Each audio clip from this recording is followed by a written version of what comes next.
ஈன்ற பொழுதின் பெருதுவக்கும் தன் மகனைச் சான்றோன் எனக் கேட்ட தாய். வணக்கம். பள்ளி பருவத்தில் ஆரம்பித்து இப்போது பணி நியமனம் வரைக்கும் எத்தனையோ எக்ஸாம்ஸை நாம் டே டு டே லைஃப்பில் சந்திச்சுக்கிட்டு இருந்தாலும் 10 எக்ஸாம்ஸில் நாம் எடுக்கிற மார்க்ஸு தான் நம்மளுடைய ஒவ்வொரு கட்டத்தையும் முக்கிய பங்கு வகிக்கிறது. உயர்நிலை மற்றும் மேல்நிலை பள்ளி பொதுத்தேர்வு, அதாவது பப்ளிக் எக்ஸாம் எழுதக்கூடிய எல்லா பிரதர்ஸ் அண்ட் சிஸ்டர்ஸுக்கும் வாழ்த்துகளுடன் ஒரு சில முக்கியமான வழிகாட்டுதலும் இதோ. இதற்கு முன் சில முக்கியமான வரிகளை மனதில் இருத்த வேண்டும். அதாவது, நம் கற்கும் கல்வியானது எப்படி இருக்க வேண்டும்? மரணமே எதிரில் நின்றாலும் நம் கல்வியை பார்த்து மாரடைத்து சென்று விட வேண்டும். அப்படிப்பட்ட கல்வியை நாம் கற்க வேண்டும். Okay, number 1, a sound mind in a sound body. நாம் படிக்கக்கூடிய விஷயங்களை தெளிவாகவும் சீக்கிரமாகவும் கற்றுக்கணும் அப்படின்னா அதுக்கு தேவை நம்மளோட பிரெயின் பவர். கம்ப்யூட்டரை விட அதிகமான மெமரி, வேகமாக செயல்படக்கூடிய திறன், இந்த ரெண்டுமே இயற்கையாகவே நம்ம எல்லோருடைய பிரெயின்லேயும் இருக்குது. அந்த பிரெயின் பவரை ஆக்டிவாக வச்சுக்கணும் அப்படின்னா அதுக்கு தேவையான முக்கியமான 2 விஷயங்கள் nutritious food and deep sleep. எக்ஸாமுக்கு முன்னாடி நாள் எக்ஸாம் பதட்டத்தில் சரியாக சாப்பிடாமல் விடிய தூங்காமல் படிக்கிறது அப்படிங்கிறது கண்டிப்பாக அடுத்த நாள் எக்ஸாம் எழுதும்போது நம்மளுடைய உடலையும் மூளையையும் சீக்கிரமாகவே டயர்டாக்கிடும்.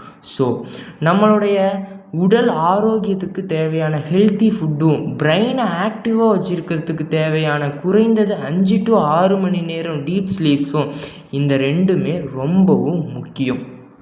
Next, be positive on the day of exam. என்ன தான் ஒரு வருஷம் முழுக்க படிச்சிருந்தாலும் பப்ளிக் எக்ஸாம் டைமில் சின்ன பதட்டம் பொதுவாக நமக்கு இருக்கும். இந்த பதட்டத்தை தவிர்க்கணும் அப்படின்னா எக்ஸாம் கிளம்புறதுக்கு முன்னாடி நான் நல்லா படிச்சிட்டேன்டா அப்படின்ற ஒரு பாசிட்டிவ் மைண்ட் செட்டோடையும் எந்த கொஷின் கேட்டாலையும் என்னால் ஆன்சர் பண்ண முடியும் அப்படின்ற பாசிட்டிவ் திங்கோடையும் உங்களோட எக்ஸாமுக்கு கிளம்புங்க. எக்ஸாம் ஹாலுக்கு போகிறதுக்கு முன்னாடி ஃப்ரெண்ட்ஸுக்கிட்ட இதை படிச்சிட்டியா அதை படிச்சிட்டியா, ஐயோ நான் படிக்கலையே, ரிவிஷன் பண்ணலையே அப்படின்ற பதட்டத்தை அவாய்ட் பண்ணுங்கள். ஏன்னா எக்ஸாம் எழுதுறதுக்கு முன்னாடி இப்படி ஒரு பதட்டத்தோடு ஆரம்பித்தோம்னா நமக்கு நல்லா தெரிஞ்ச பதில் கூட ஞாபகப்படுத்த முடியாமல் போயிடலாம். Next, be balanced. ஒரு பாசிட்டிவான மைண்ட் செட்டோட நாம் எக்ஸாம் ஹாலுக்குள்ளே போயாச்சு, கொஷின் பேப்பரும் கையில் வாங்கியாச்சு. அந்த கொஷினை படித்து பார்க்கக்கூடிய அந்த நேரத்துலையும் ஆன்சர்ஸ் எழுதும்போது நம்மளுடைய மைண்ட் செட் எப்படி இருக்கணும்?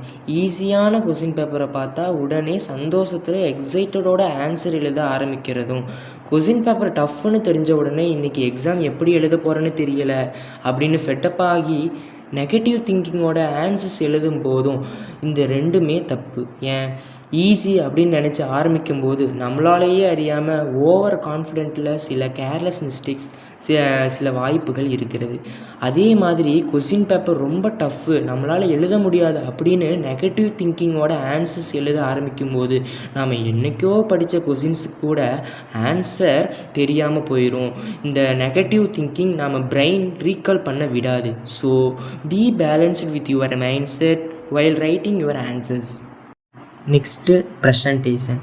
கொஷின் பேப்பர் படிச்சுட்டு ஆன்சர் எழுதுகிற அவசரத்தில் நம்ம மிஸ் பண்ணுற ஒரே விஷயம் நீட் ப்ரெசன்டேஷன். கலராக எழுதுறதை விட்டுட்டு நாம் எழுதுறது சரியாகவும் அடித்தல் திருத்தல் இல்லாமையும் தெளிவாகவும் புரிகிற மாதிரியும் இருக்கிறது தான் பப்ளிக் எக்ஸாமோட ப்ரெசன்டேஷன்.